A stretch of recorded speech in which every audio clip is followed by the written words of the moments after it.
Olá, boa tarde. Seja muito bem-vindo, muito bem-vinda.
Olá, boa tarde, seja muito bem-vindo, muito bem-vinda, você que nos acompanha através da internet.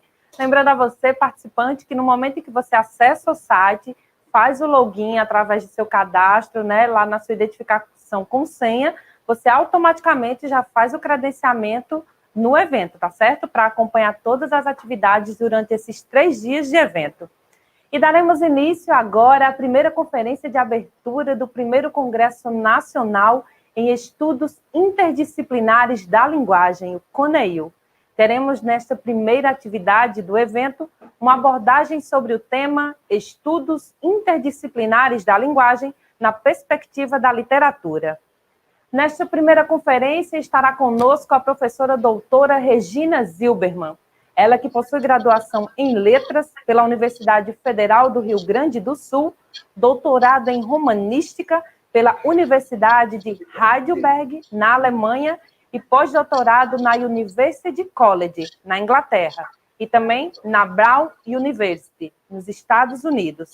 Atualmente, é professora associada do Instituto de Letras da Universidade Federal do Rio Grande do Sul, com atuação no programa de pós-graduação em letras. Tem experiência na área de letras, com ênfase em história da literatura. Seja muito bem-vinda, professora Regina. Fique à vontade. Muito obrigado, Ana. Muito obrigado a todos e todas que organizaram esse evento.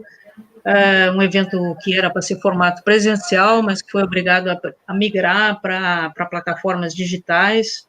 Eu queria agradecer às pessoas que me convidaram e desejar muito sucesso nessa experiência de ter justamente um congresso de, pelo que eu entendi, de quase 1.000 pessoas inscritas e utilizando esse instrumento, essa ferramenta de contato. Ela tem essas vantagens, né? Permite que a gente esteja próximo sem estar arriscando a saúde, mas, por outro lado, a gente perde a oportunidade de ver e interagir com todos os participantes. Isso eu lamento muito, mas entendo que é uma coisa provisória, que é uma coisa que vai ser superado, esperamos todos, com o passar do tempo. Acho que vocês aí no Pernambuco estão em uma situação um pouco melhor que a nossa, nós ainda estamos com problemas de aumento do número de casos de contaminação, mas temos expectativa que com a entrada da primavera e o verão que se aproxima, a gente consiga também dobrar essa curva e conseguir regularizar as atividades. Bom, o tema que me foi dado é um tema muito amplo, né? Dificilmente é uma coisa mais ampla do que essa na área de letras, né? Estudos interdisciplinares da linguagem na perspectiva da literatura. E então eu fiz um recorte, não um grande recorte, na verdade ficou amplo ainda, mas pelo menos não é tão amplo. Eu optei por falar da literatura enquanto objeto de pesquisa científica e de metodologia, né? Então, essa fala, ela requer uma explicação preliminar, qual seja a relação que pode se estabelecer entre literatura e ciência, né? Afinal de contas, nós somos pesquisadores, nós atuamos numa área que às vezes está próxima do ensino, mas mesmo assim ela supõe sempre uma investigação, uma pesquisa, e isso a caracteriza como ciência, né? Então, essa relação entre literatura e ciência é que eu gostaria de estabelecer a partir daqui, né? Na tabela da CAPES, por exemplo, que aliás é uma das apoiadoras desse evento, a literatura é reconhecida como uma área de conhecimento, né? Contudo, ela não é necessariamente uma ciência da mesma maneira que nós entendemos, por exemplo, a biologia, a física, a matemática como ciências. Então, é nessa direção que eu vou me encaminhar. O que nós entendemos por ciência? Uma ciência, ela produz um saber a partir da formulação de hipóteses, investigação e comprovação. Mesmo quando se trata de aspectos puramente teóricos, sempre tem que ter uma hipótese, depois eu vou atrás da pesquisa que vai comprovar, então, essas hipóteses, ou não, pode até não comprovar as hipóteses que eu formulei. Por sua vez, a literatura não se enquadra imediatamente nessa concepção, né? A literatura, ou pelo menos quando ela apareceu no Ocidente, com o nome de poesia, ela produz um mundo imaginário a partir da capacidade de invenção de quem a criou, né? Elas não quer dizer que a literatura não produza um saber, né? Os objetos literários, os artísticos, etc., propõem um saber sobre o mundo imaginário resultante da fantasia. Mas esse saber, ele não vem de uma investigação, ele vem do próprio artista, daquilo que o artista foi capaz de criar, né? Então, isso leva, por exemplo, a uma primeira formulação sobre o que é a poesia, né? E hoje o que a gente entende por literatura, que é a de Aristóteles na Poética, que ele diz, inclusive ele vai chamar atenção para esse caráter, vamos dizer assim, mais imperceptível, mais fluido da poesia, porque ela se refere ao que poderia acontecer, né? Aquilo que é possível, são palavras dele, segundo a verossimilhança e a necessidade. A poesia, segundo ele, pode até se mostrar algo mais filosófico e mais sério que a história, né? Mas ela não é a filosofia, né? A filosofia é uma ciência, mas a poesia, nessa concepção dele, não é. A ciência, toda a ciência, como é a filosofia, a metafísica, aquilo que ele considera a ciência das ciências, né? A metafísica, ela se reflete sobre as causas originárias, sobre os primeiros princípios, né? Aquilo que é o que a ciência supostamente faz. Ela vai atrás das causas, dos princípios, da natureza daquilo. E a poesia, não. A poesia é um produto imaginário, fantástico, com as suas regras próprias, né? Bom, mas há um momento em que a literatura se pergunta sobre essas causas, sobre esses princípios, né? E aqui é o ponto em que ela migra da criação para a ciência. Essa mudança determina, inclusive, uma alteração no tipo de discurso, né? Esse discurso não mais é um discurso que lida com o imaginário, com o fantástico, com a invenção, mas é um discurso sobre um discurso, né? Um metadiscurso, se a gente quiser designar assim. Essa literatura ela não se identifica aquela literatura da criação. Nós temos aqui um termo designando duas formas de produção, né? Então, a literatura, quando ela se acomoda entre as áreas de conhecimento, ela se constitui num discurso de segundo grau, né? Um discurso sobre um discurso, uma metalinguagem, né? E aqui nós podemos até fazer um paralelo com um pensador da história, que é Hayden White, quando ele formula a ideia de meta-história, né? Ele tem um livro até com esse nome, Meta-história, em que ele diz que a história são os fatos, é aquilo que acontece. Quando eu falo desses fatos, quando eu referencio esses fatos, eu faço uma meta-história. E, de certa maneira, nós podemos transferir esse raciocínio para o âmbito da literatura. Aquilo que nós chamamos de literatura como ciência, na realidade, é uma meta-literatura, uma literatura sobre a literatura, né, um segundo grau. E aí sim é que é possível reproduzir o procedimento padrão da pesquisa, é assim que ela vai se integrar à área científica, né? Nós vamos formular hipóteses, nós vamos estabelecer alternativas, questões que vão nos levar à investigação. Ela pode ser uma pergunta, que faz a poesia agradar as pessoas, por exemplo, é uma hipótese de trabalho, ou ela pode ser uma mera assertiva, né? Então, eu posso dizer, a poesia produz prazer. Bom, eu só posso dizer isso se eu pesquisar isso. Então, aí nós teremos vamos dizer assim, a segunda etapa do processo científico, que é a investigação, né? Então, para fazer essa investigação, eu vou ter que dispor de uma metodologia, né? E essa metodologia, ela só existe se eu propuser uma base teórica. Uma metodologia, ela é o produto de uma teoria. Eu penso assim, eu entendo a poesia desse jeito, eu entendo a literatura de outro jeito, o romance de uma terceira maneira, ou a criação literária, e a partir daí eu vou desenhar os meus elementos metodológicos a partir do qual eu vou comprovar a minha hipótese inicial, né? Então, todo trabalho de pesquisa, toda investigação, ela também é uma atividade, vamos chamar assim, teleológica, ela tem uma finalidade. Eu vou estabelecer uma teoria, vou estabelecer, a partir da teoria, os meus princípios metodológicos para chegar àquela finalidade, que é comprovar a hipótese inicial. E a comprovação, então, vai ser a terceira parte, vamos dizer assim, do processo científico que vai caracterizar a investigação literária. Investigação literária, então, formulo hipóteses, questões, perguntas, eu busco uma metodologia apoiada numa teoria para chegar lá e depois eu comprovo, não, eu posso não comprovar, é claro, posso dar tudo errado, mas, em princípio, a gente já vai pensando que é para dar certo, né? Então, esse percurso é o que, da investigação, da hipótese para a investigação, para comprovação, é o que caracteriza a pesquisa científica, ainda que algumas variações sejam possíveis, né? Isso não é uma regra fixa.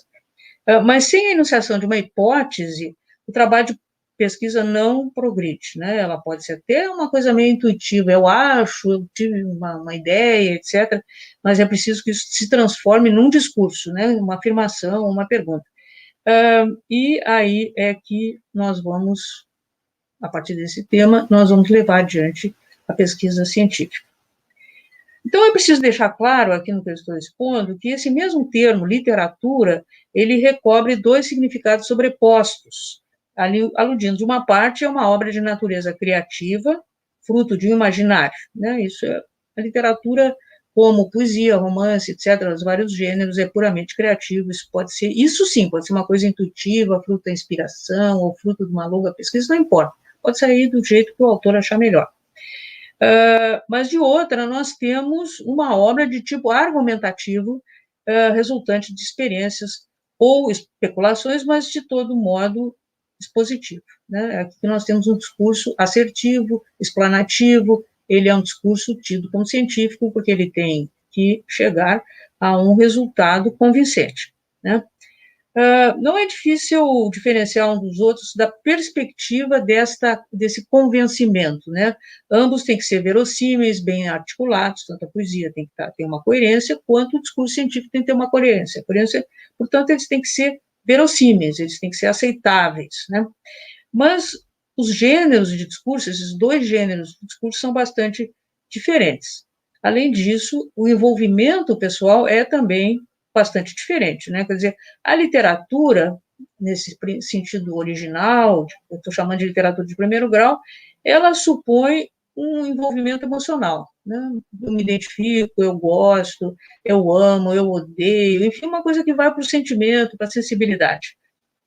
No caso dessa literatura que eu estou chamando de segundo grau, esse meta-discurso, esse envolvimento é do outro tipo, né? É um envolvimento de tipo racional, intelectivo, ele tem que fazer um sentido e eu não posso me emocionar. Claro, eu posso ficar muito feliz por ter alcançado os resultados que eu queria, eu posso ver um orientando meu, um amigo meu chegar a um resultado também positivo, mas o trabalho de investigação é um trabalho objetivo e fundado na razão.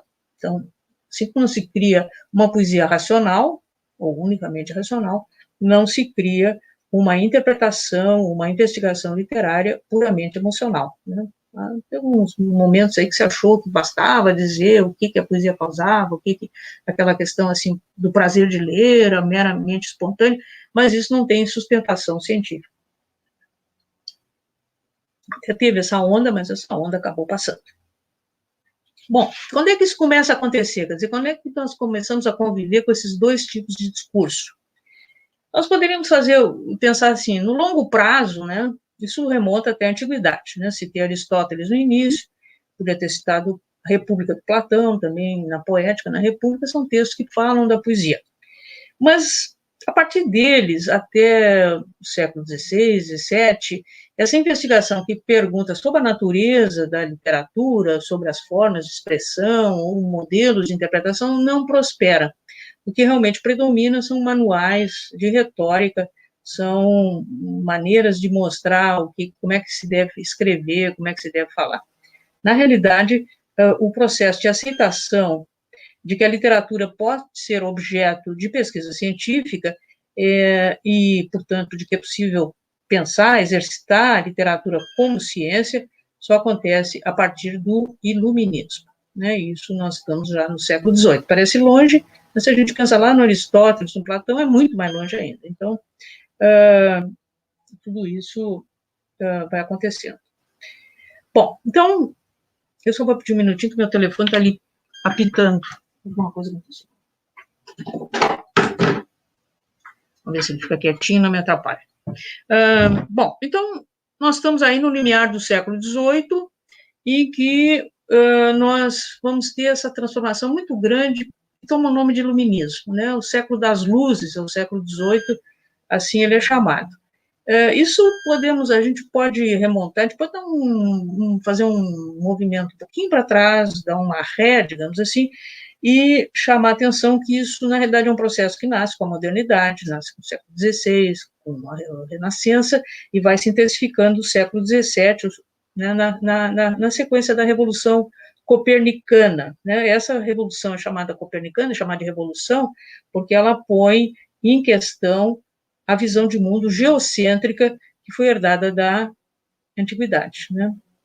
Está ligada muito ao nome de Ptolomeu, do astrônomo Ptolomeu, que colocava Terra no centro do universo e planetas girando em torno, e ao mesmo tempo, na visão ptolomaica, que foi absorvida depois pela igreja, havia o céu, né, e havia o subterrâneo, que era o inferno, enfim, era uma mescla de um pouco de ciência, mas uma ciência fundada na ideia de que o Sol girava em torno da Terra e de que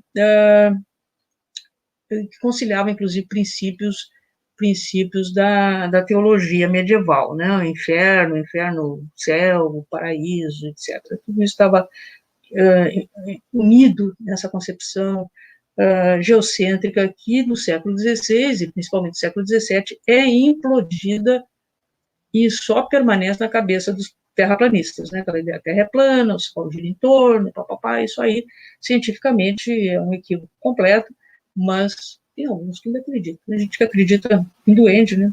Então, tudo bem.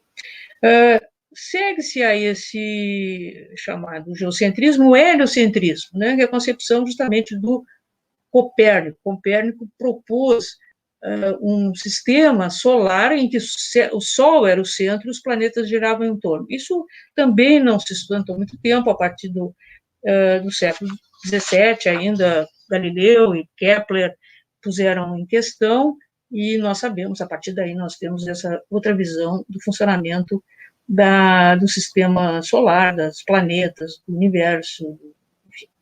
Mas tudo isso botou realmente abaixo as concepções religiosas e teológicas, principalmente, que haviam sido herdadas da Idade Média, e colocou, primeiramente, o antropocentrismo no lugar, né?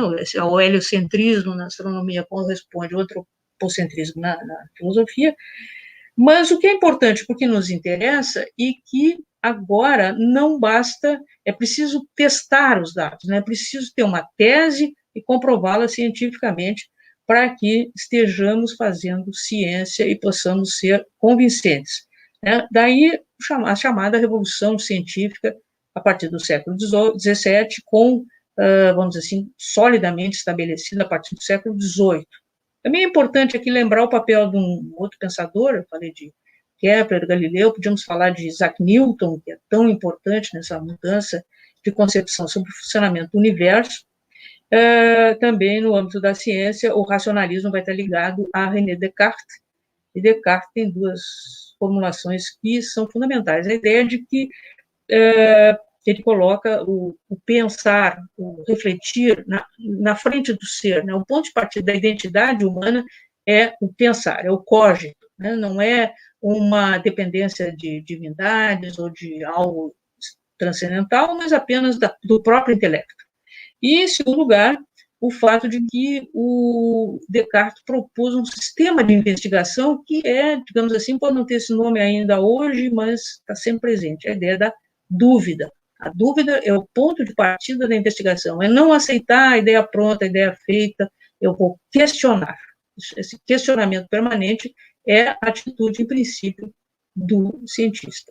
E isso nós devemos, então, a esses pensadores do século XVII, com consequências no século XVIII, é isso que nós vamos chamar de racionalismo, que não quer dizer que tenha permanecido incólume desde então, nós temos vários irracionalismos em vários momentos da nossa história, alguns tomam um caráter genocida, nós tivemos isso na Segunda Guerra, e assim por diante, mas a ciência avança, a ciência só avança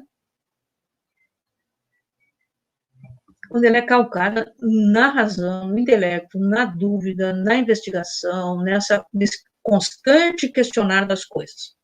Bom, como é que isso repercute no campo do conhecimento científico, do campo da literatura, né? Como é que isso vai para o âmbito da literatura? Aqui nós temos que fazer referência a dois processos do século XVIII de que nós somos os herdeiros, né? O primeiro é a formulação. O primeiro se deve a um italiano, Giambattista Vico, que escreve uma obra chamada Ciência Nova. Não, ciência nova já diz que nós estamos fazendo ciência e não é aquilo que se fazia antes. E no centro dessa ciência nova ele coloca a história. A história, para ele, vai ser, vamos dizer assim, não vai ser mais a mera crônica ou relato de acontecimentos, como vinha sendo até então, vai ser uma reflexão sobre o curso das modificações, por que as coisas acontecem assim, por que os acontecimentos tomam tal direção, e como é que se caracteriza a trajetória da humanidade. Ele, inclusive, tem uma tese sobre a história da humanidade, né? Ele diz que nós vivemos em 3 estágios, cada civilização passa por 3 estágios. Essas teses, algumas já foram superadas, mas são importantes para a gente entender como o Vigo quer refletir sobre acontecimentos e dar um estatuto de ciência à compreensão desses fatos, né?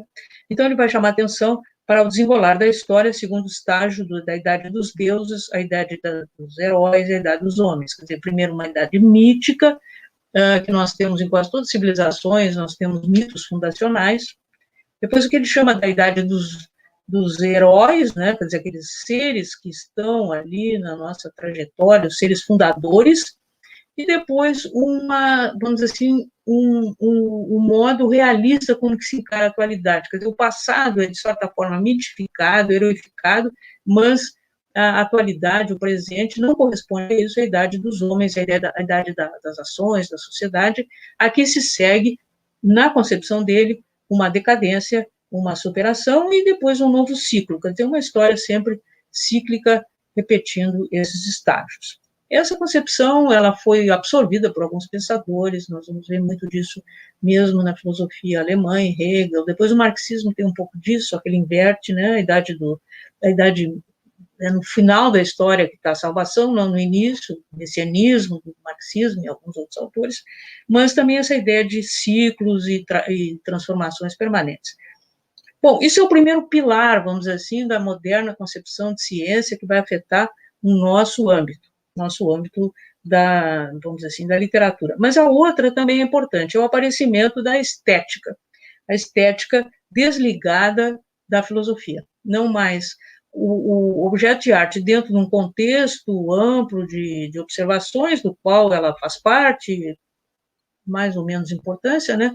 Um lugarzinho, tem um puxadinho ali para nós pensarmos a arte, mas uma ciência específica para pensar o belo e os produtos do belo, né? Isso se deve a um alemão, aqui nós temos um alemão, Alexander Baumgarten, e depois algumas dessas concepções vão migrar para o talvez mais importante pensador do século XVIII, que é Immanuel Kant, né? E Kant tem na crítica do juízo, ele tem formulações importantíssimas sobre a arte, e a mais, vamos dizer assim, a mais relevante nesse momento para uma visão do literário é a noção de que a arte, ela apenas apraz, né? Ela não tem uma finalidade prática, né? Ela tem de comprazer, eu estou citando, sem nenhum interesse. Esse caráter desinteressado da arte, ou das criações artísticas, ou do belo, é o que vai marcar essa visão contemporânea, porque ela vai prevalecer até o século XX, e talvez até no XXI, né? Ele vai dizer que o belo, eu cito, né, é uma forma final de um objeto sem representação de fim. O belo tem finalidade própria, né? Então, isso aí é um problema, né? Ao mesmo tempo, é uma forma de garantir a autonomia do objeto artístico, ele não está preso à religião, ele não está preso à vida social, ele não serve para educar ninguém. Por outro lado, ele tem que justificar a sua própria existência, né? E isso na vida prática significa, assim, perguntar para o artista, bom, para que serve isso, né? Você fez uma bela estátua, você escreveu um belo livro e tal, mas para que serve? E essa é uma pergunta que acompanha muito a história da arte contemporânea e, às vezes, levando até a sua marginalização. Eu posso prescindir da arte porque ela não serve para nada, né? Muita gente diz isso. Por que eu vou gastar dinheiro patrocinando espetáculos musicais ou patrocinando a publicação de um livro, ou vou comprar um, isso não tem vantagem nenhuma, não traz lucro, né? Então, é uma concepção que, ao mesmo tempo, dá identidade à arte, ela funciona como um sistema independente, mas, por outro lado, ela fica sem justificativa, né, burguês, o mundo capitalista, sobretudo no mundo capitalista, em que o que não dá lucro não interessa, pode ser suprimento.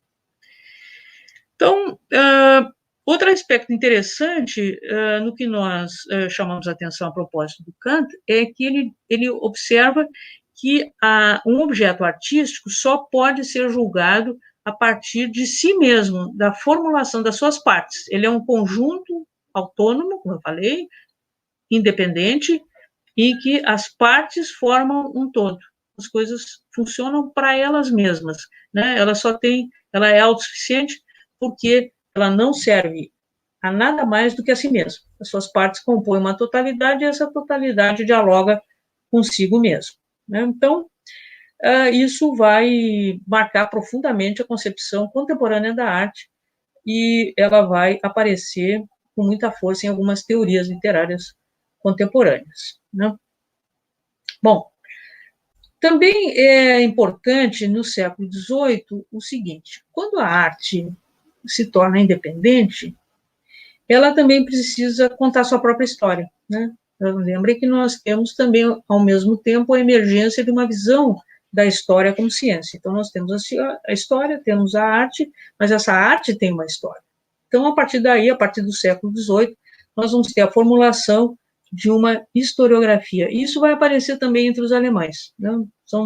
Herder, aqui o nome a destacar, em que ele vai escrever sobre origem das línguas, ele vai se preocupar com o nascimento das línguas, e ele vai se preocupar com a cultura popular, ele tem um estudo muito importante sobre as canções do povo, e também sobre a história da literatura, né? É ele que será considerado o fundador da história da literatura, a partir de um livro chamado Ideias para a Filosofia da História da Humanidade, né? Isso é muito importante, porque Herder vai como que reaproveitar ou incorporar a concepção de arte que nós temos vigorando no século XVIII, mas, ao mesmo tempo, não vai desvincular da história dos povos, da civilização, de uma tradição.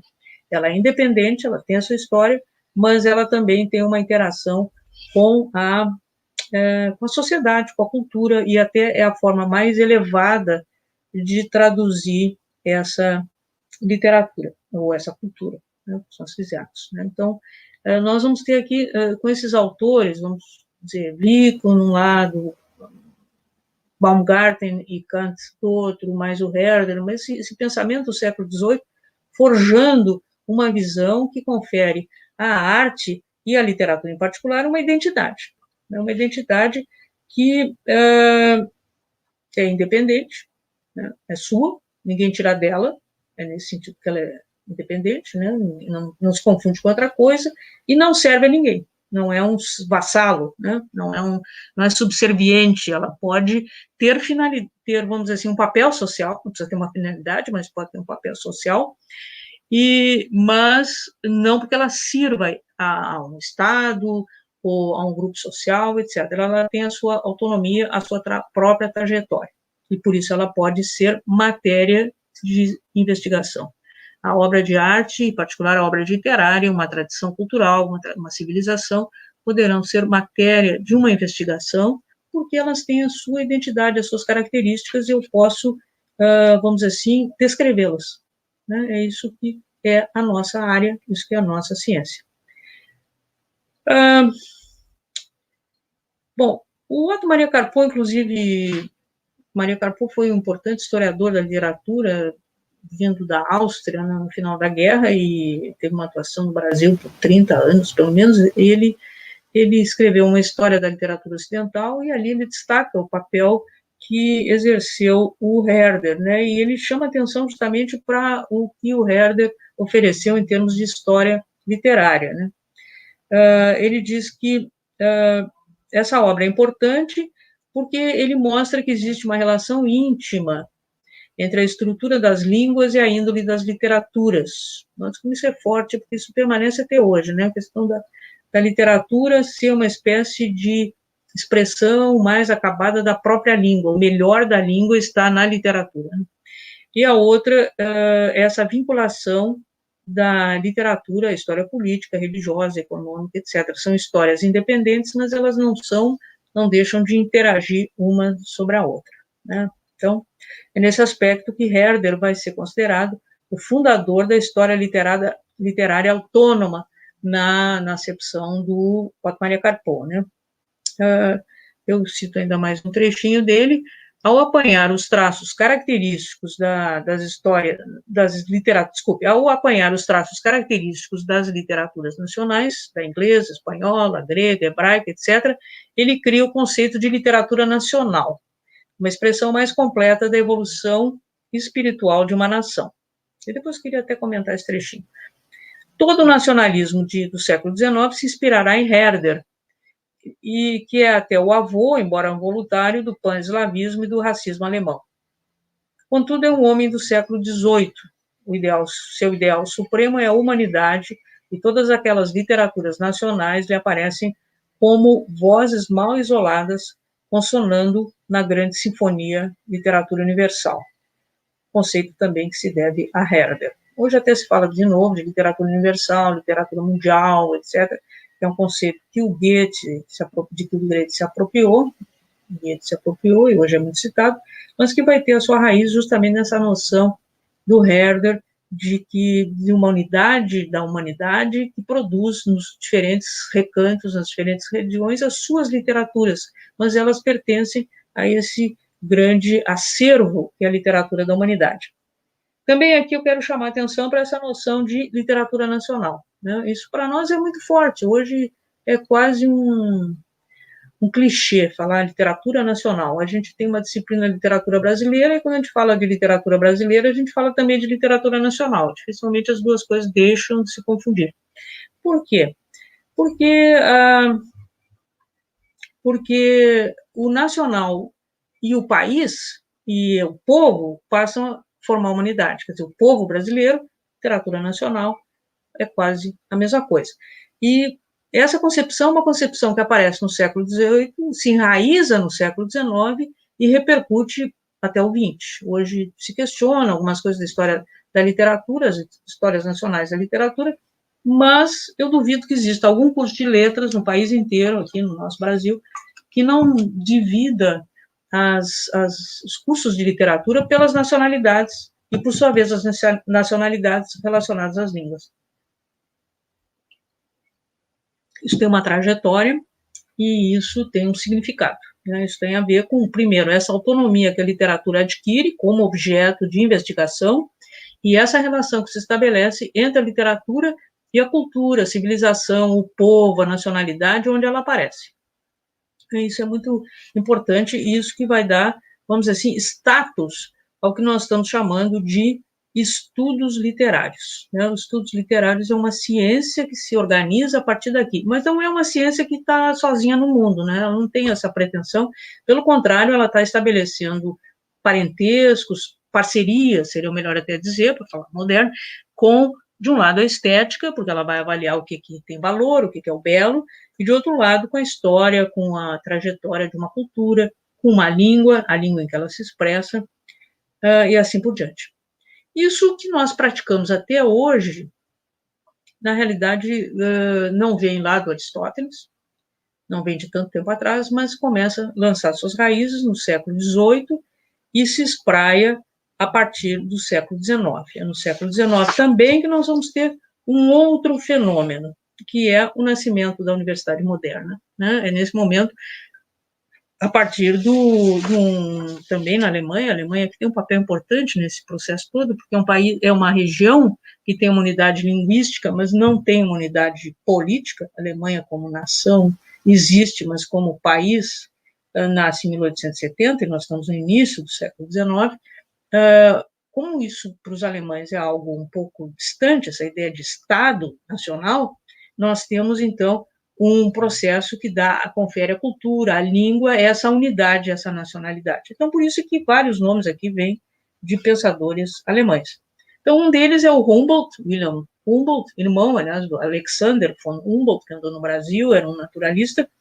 O Humboldt era um filósofo, mas era um homem muito prático. Então, ele propôs uma reorganização da universidade e, sobretudo, a fundação de algumas disciplinas, né, em decorrência dos acontecimentos que nós estamos narrando aqui. Que disciplinas vão aparecer? Aparecer, por exemplo, a filologia, que vai contar a história das línguas. Hoje a filologia não é praticada com a mesma intensidade, mas ela foi soberana, digamos assim, durante todo o século XIX e até o início do século XX. A linguística, por exemplo, vai se emancipar da filologia depois do Saussure, o impacto do Saussure, com os formalistas e tal, mas até então fazer linguística era fazer história da língua ou fazer gramática, mas não era pensar a organização da língua, do sistema, sistema, significante, significado, todos esses conceitos são ignorados no século XIX, mas que investiga com muita intensidade a trajetória das línguas individuais. Quer dizer, aquilo que se faz na literatura, de pesquisar as origens, de ver a trajetória, vai se fazer nas línguas também, né? Então, nós vamos ter muitos estudos aí. E, de outra parte, a ciência da literatura, né? Essa ciência da literatura que é calcada nesses dois aspectos. De um lado, a sua história, né? Seus vínculos com Herder, e também nos juízos de valor, né? Isso permanece, de certa forma, até hoje, porque hoje as estruturas dos cursos de letras que nós conhecemos, nós brasileiros conhecemos, estão apoiadas justamente nesses elementos. Nós temos teoria da literatura, temos estudos literários voltados às obras especificamente, e temos, de outra parte, história da literatura. Ao lado da história da literatura vai aparecer ainda no século XIX uma espécie de apoio, vamos dizer assim, de suporte para o fato de que as literaturas, a história da literatura estava ficando muito desvinculada nos vários países, né? A França pensava a literatura francesa, a Inglaterra a inglesa, né? A Portugal a portuguesa, e ficou a coisa meio fragmentada. Aí entra em cena a literatura comparada. A literatura comparada vai voltar a soldar as partes, né? Aquilo que estava fragmentado vai se organizar. Então, entre a história da literatura e a literatura comparada se forma também uma parceria, uma sociedade a que se opõe não, mas que se diferencia a filologia, que depois vai redundar na linguística, e também o estudo das literaturas, dos textos, das obras literárias, independentemente. Mas isso ainda vai reaparecer com mais força no século XX. Bom, mas aí a coisa ainda não estava pronta, né? Ainda não estava pronta do jeito que nós a conhecemos. Por quê? Porque havia, vamos dizer assim, a necessidade de conferir estatuto científico, ainda que a história fosse uma ciência, a estética fosse uma parte da filosofia, precisava um elemento agregador dessas coisas todas, né? E que não confundisse esse tipo de ciência com outro tipo de ciência, como da matemática, como da física, como da biologia, etc. Então, nós vamos ter aqui a interferência de mais um alemão, né? Eu estou aqui chamando a atenção para essa presença de um certo tipo de, vamos dizer assim, trajetória do pensamento alemão, com influência na configuração do caráter científico daquilo que nós fazemos, né?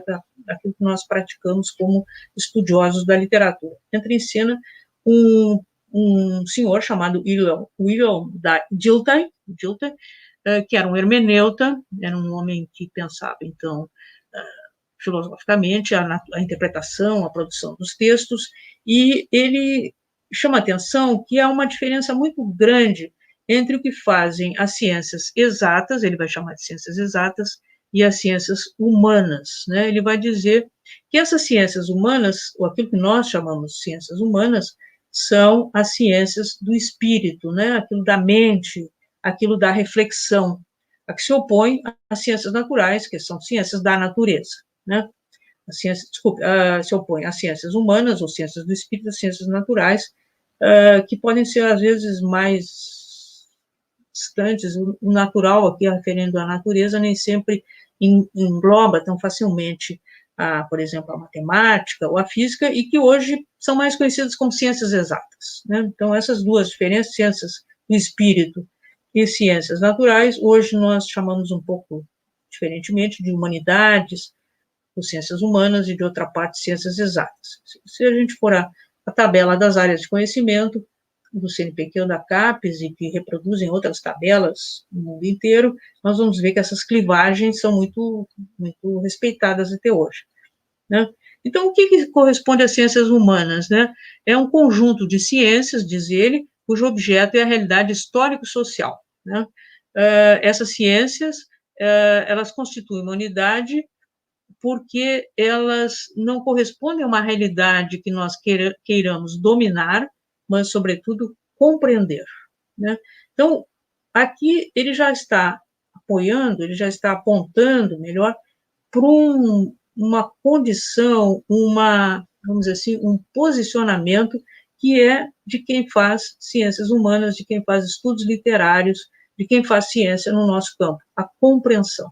A nossa atitude é de compreensão. Nós não vamos explicar, né? As ciências exatas, as ciências naturais explicam. Nós procuramos compreender.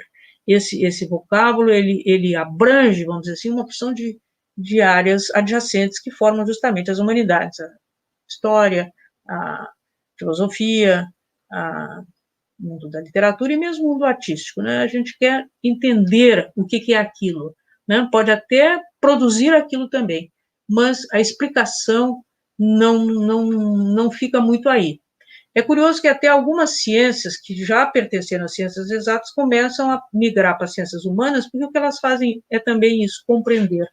É o caso, por exemplo, da psicanálise. A psicanálise, ainda que seja uma terapia, ela parte não de uma explicação, mas de uma compreensão.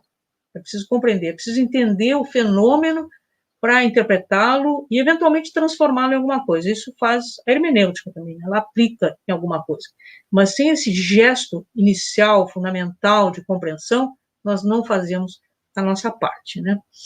Então, ainda que ele ache que esse termo ciências humanas não seja suficiente, ele diz que isso tem sentido porque estabelece uma identidade para aquilo que não é ciências naturais. Note que o século XIX é um século de um cientificismo muito agudo e de uma valorização de apenas aquilo que fosse empírico, fosse comprovável, tinha validade.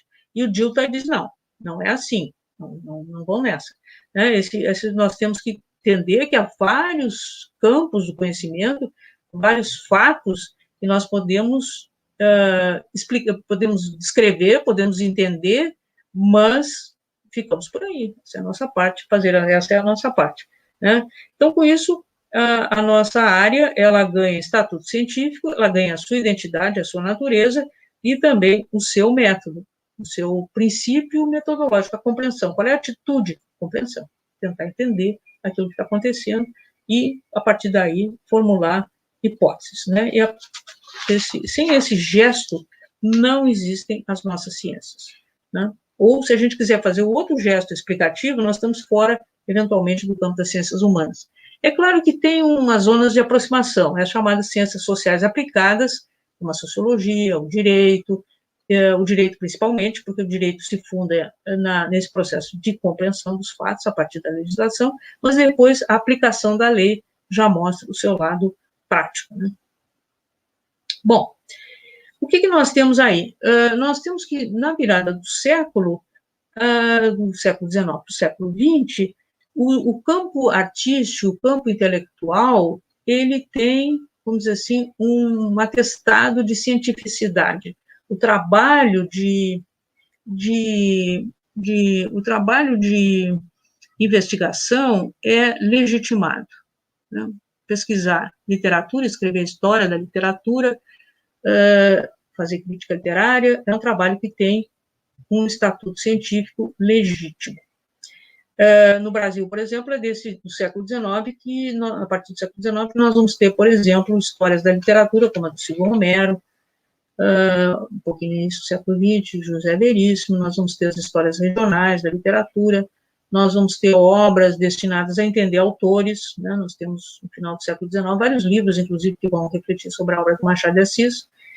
Por quê? Porque isso tem uma outra legitimação, uma outra valorização na sociedade.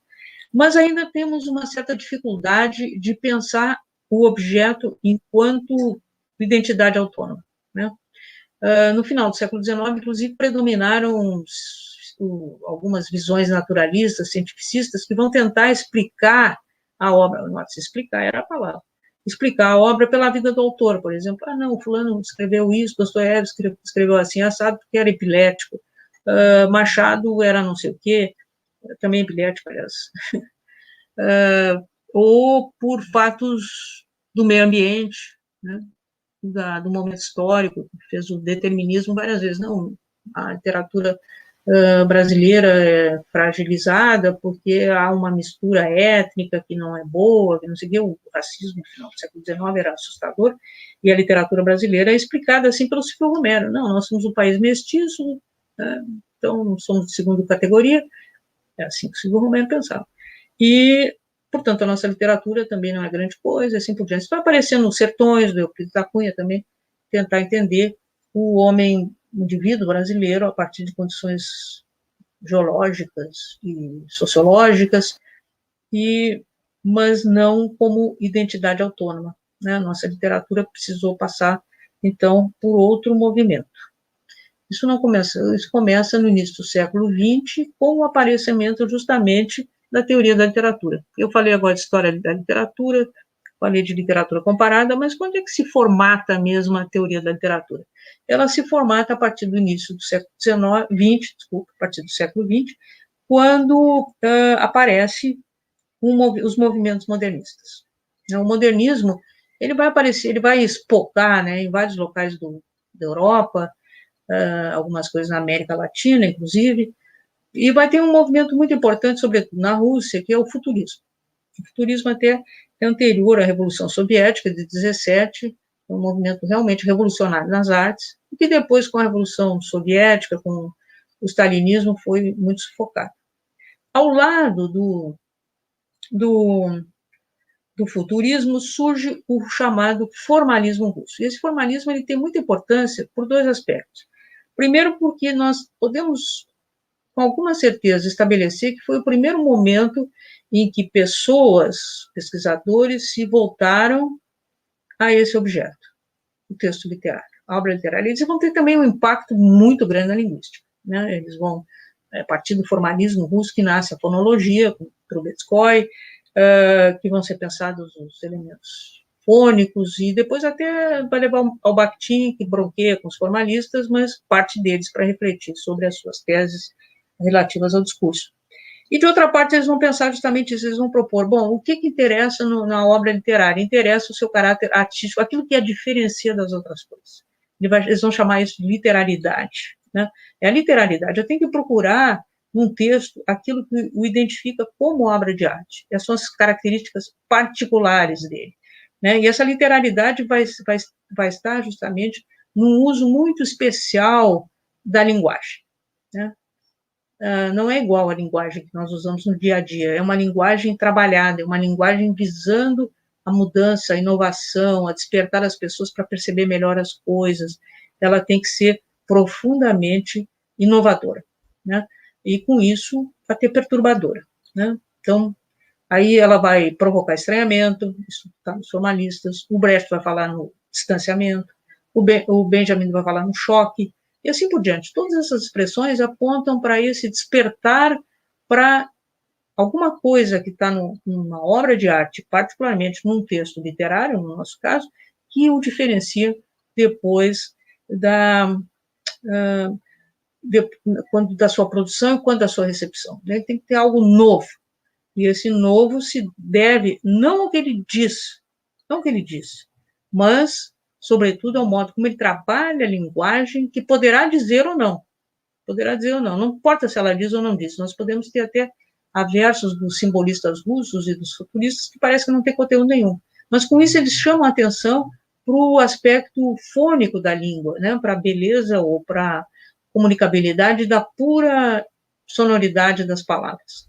E, com isso, eles rompem com aquela ideia de que a literatura tem uma... Lembrem, né? Ela não tinha que ter finalidade nenhuma, mas acabava tendo que ter, né? O século XIX é muito forte nisso, e os formalistas chamam atenção para não tem finalidade nenhuma. Ela tem a única finalidade dela é produzir algo novo.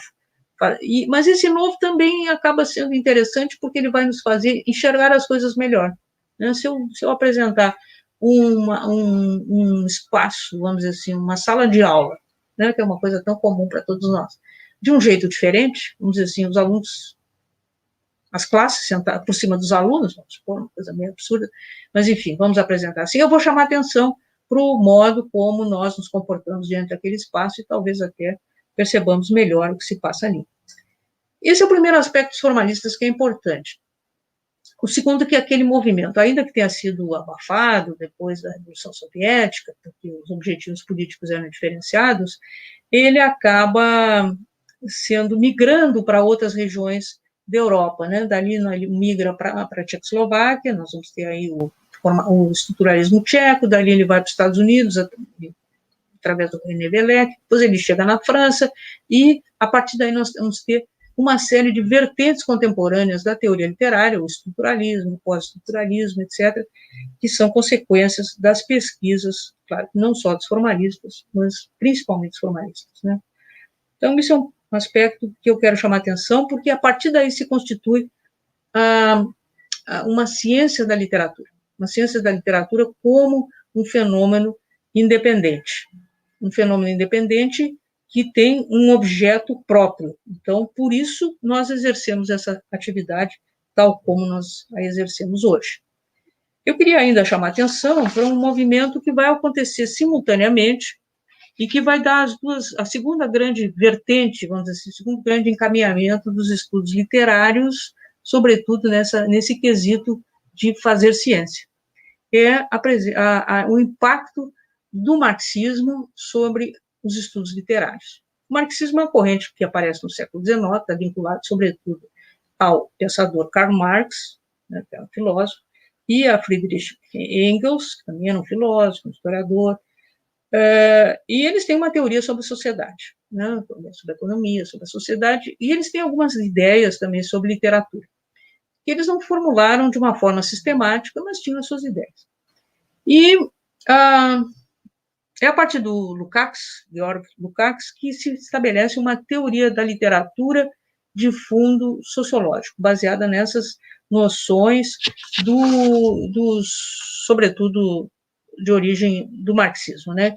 Então, o que é interessante a propósito do marxismo é que ele vai se colocar no outro lado dos formalistas, é uma espécie, assim, não vou dizer avesso, mas de outra alternativa para nós pensarmos a literatura. Em primeiro lugar, para o Lukács só se pode pensar os produtos artísticos dentro do materialismo histórico, né? E o materialismo histórico é uma corrente, vamos dizer assim, um posicionamento filosófico e científico relativamente ao funcionamento da história, né? A história, ela não é o avançar do espírito da humanidade, como queriam desde o Herder, passando pelo Hegel, os românticos alemães, mas se desenvolve a partir da luta de classes, né? Da luta da posse dos meios de produção, não? Seja a terra na época do feudalismo, seja o capital na época do capitalismo, e vamos dizer assim, das classes que se formam a partir dessa organização, desse modo de produção.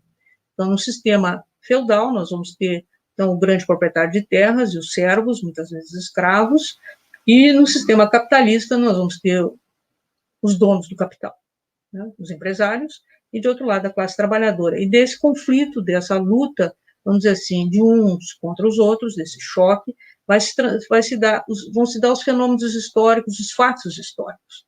A literatura, ela não está fora disso.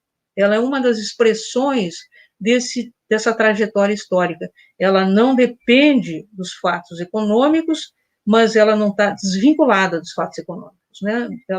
Ela, de alguma forma, traduz aqueles acontecimentos históricos na sua estrutura literária, sobretudo na sua estrutura romanesca, né? O Lukács não chega a ter uma teoria sobre a poesia, ele tem uma teoria, sobretudo, sobre o romance, sobre as formas narrativas, em que ele vai ver o modo como o artista representa essa forma, esses modelos, esses sistemas sociais no seu momento histórico, na sua vida, na sua época. Então, o Balzac, que para o Lukács, o Tolstói é o grande tradutor da ascensão do capitalismo na França, da formação do capitalismo, da luta entre a burguesia capitalista de um lado, a classe trabalhadora, e de outro, a aristocracia, que ainda ocupava o poder, e, ao mesmo tempo, da alienação do homem, né? Do fato de que as pessoas, eu digo alienação do homem, porque ele não trata da questão dos gêneros, as pessoas se deixavam, vamos dizer assim, levar por essa ideologia de ou enriquecimento, ou poder, ou, enfim, o desejo de ascensão social. No momento que entra a questão da ascensão social, o homem se torna uma das mercadorias em disputa no meio social, e com isso ele perde a sua identidade, né? Ele perde a sua identidade, a sua alma humana, digamos assim, né? Ele se torna um objeto e, portanto, se aliena de si mesmo. Então, é uma concepção bastante diversa, né? É uma possibilidade de interpretar a história da literatura, em particular, o texto literário, a partir da relação do autor, ou da obra, principalmente, do mundo representado, com a sociedade, né? Isso nós vamos ter com muita frequência na literatura brasileira, também nós vamos ter vários projetos desse tipo, em que nós vamos procurar entender a sociedade brasileira no modo como ela aparece, por exemplo, na obra de Graciliano Ramos, na obra de Machado de Assis, na obra de Jorge Amado, na obra de Érico Veríssimo e tantos outros, né? Então, é uma literatura que fala da sociedade e, de certa forma, tal como pensavam os formalistas, ajuda a gente entender melhor o nosso mundo, né? É curioso porque, num caso ou no outro, os métodos, as concepções são diferentes, mas em tudo isso há um foco fundamental, que é ver o papel que a sociedade, que a literatura representa para a sociedade humana, para todos nós.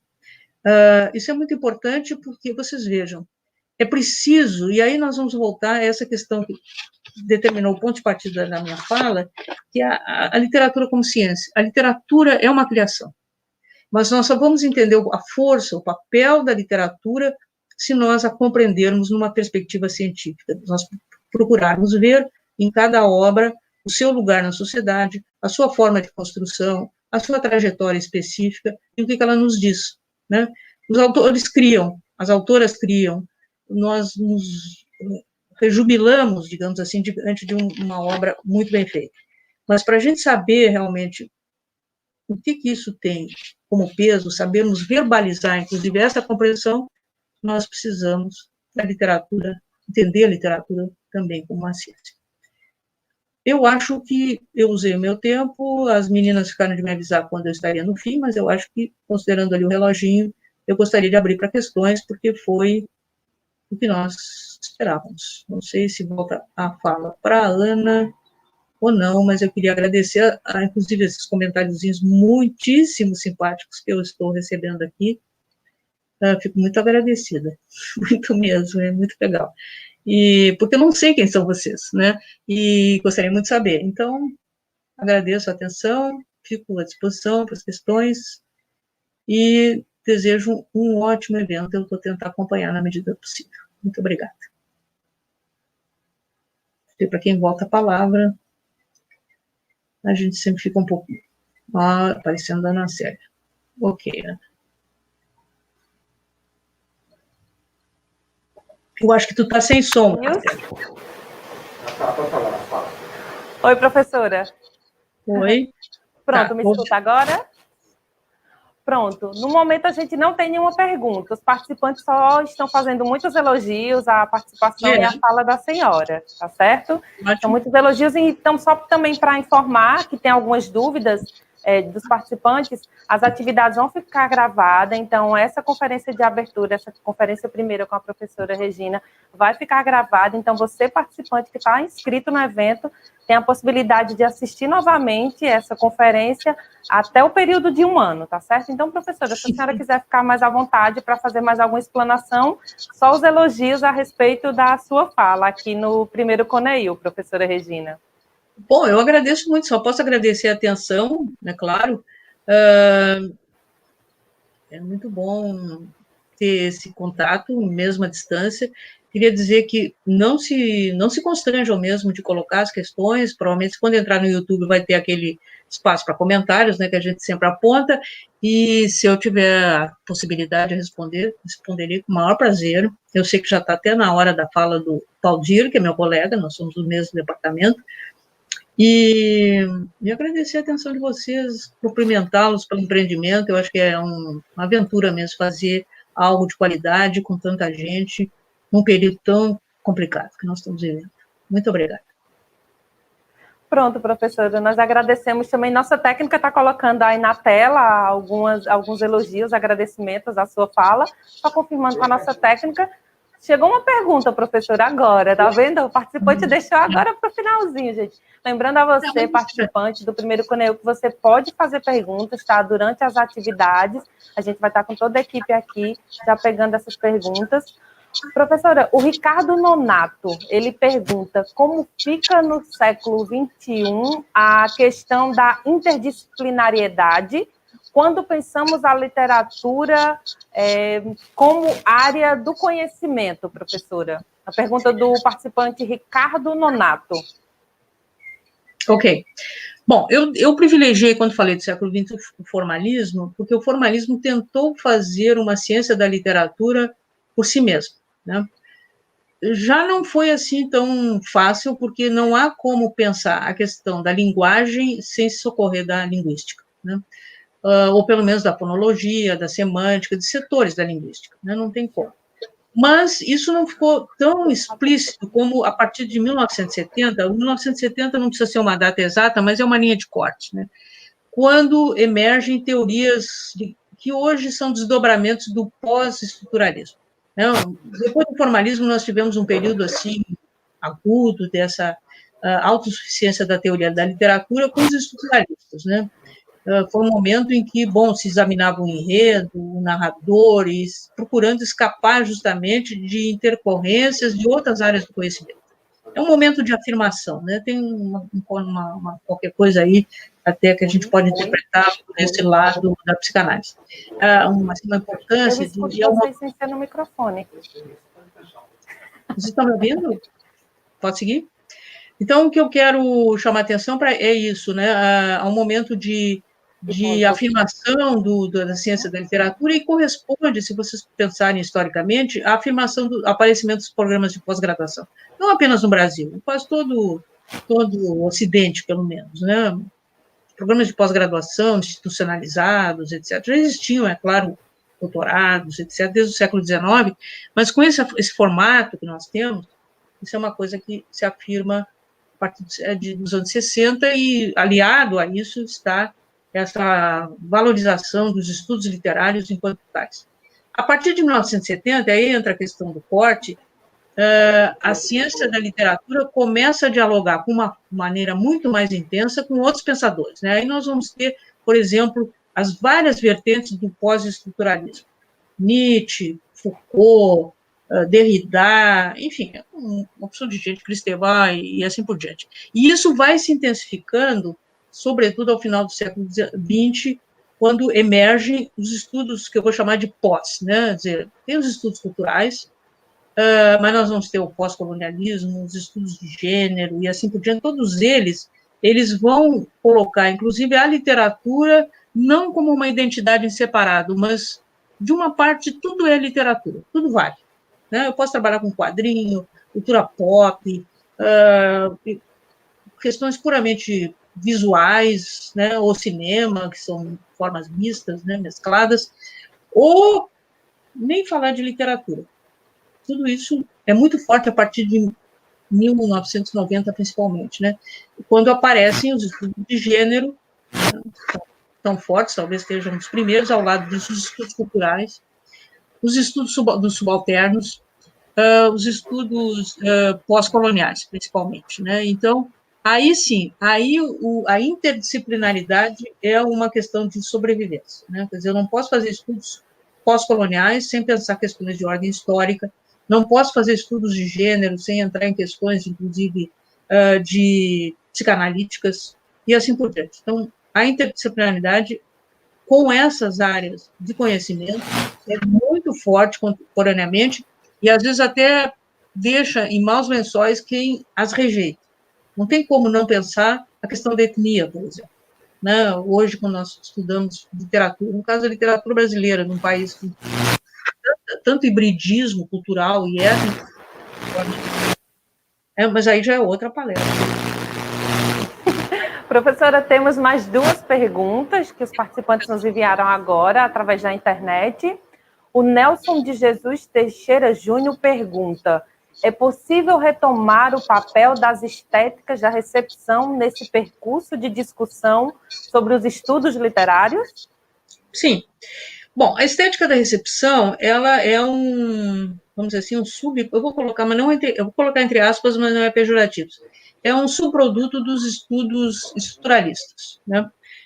Eu estou pensando aqui particularmente em Jauss, Robert Jauss e Wolfgang Iser, principalmente o Jauss, quando ele faz os primeiros textos dele de estética da recepção, que são os melhores, são final dos anos 60, início dos anos 70, ele se apropria.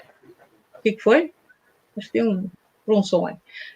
Ele se apropria de teses que são muito fortes no estruturalismo Quando tcheco. tu me tira do ar, meu som sai automaticamente ou não? Não sai. Respondendo a tua pergunta. Essa foi fácil. Então, os estudos de estética, o Jauss chama atenção. No Jauss estão vários conceitos que, na realidade, migraram do estruturalismo tcheco. A ideia de distância estética, a própria ideia de recepção, de história das repercussões das obras literárias. Quem lê o texto deles, da provocação, vai ver ali conceitos da linguística, conceito de diacronia, de sincronia. Então, é nesse aspecto que eu vejo a estética da recepção praticada pelo Jauss como um ramo avançado do estruturalismo tcheco, sobretudo, né?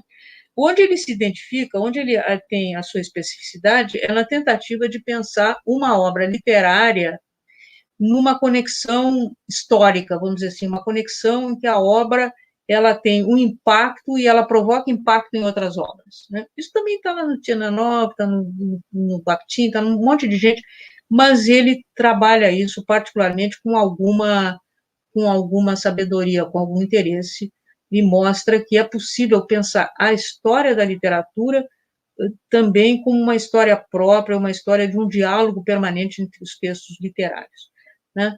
O que aconteceu com a estética da recepção é que ela foi perdendo força depois dos anos 90. Ela teve o seu momento forte no final dos anos 60, depois dos anos 70, aparece aí um outro pensador importante, que é Wolfgang Iser, mas o próprio Iser vai abandonando as suas teses sobre teoria da leitura e vai na direção de uma espécie de antropologia literária a partir dos anos 90, e ela perde força porque emergem justamente esses estudos que eu estou chamando de estudos né, pós-coloniais, pós isso, pós aquilo, porque eles vão ser mais militantes, né, eles vão ter uma força maior no campo das reivindicações políticas, identitárias, etc., e a estética da recepção não conseguiu dar respostas para isso, eu estou ficando para trás.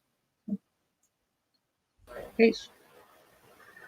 Pronto, temos só a última pergunta, professora. Ok, então só não te preocupa quando tu tira a imagem. Aqui na tela, por gentileza. Tá bom, então vamos lá, Francisco. O Francisco Dias da Silva Filho pergunta: qual a compreensão da senhora sobre a literatura indígena contemporânea? Bom, eu estudei particularmente a literatura indígena para crianças, né?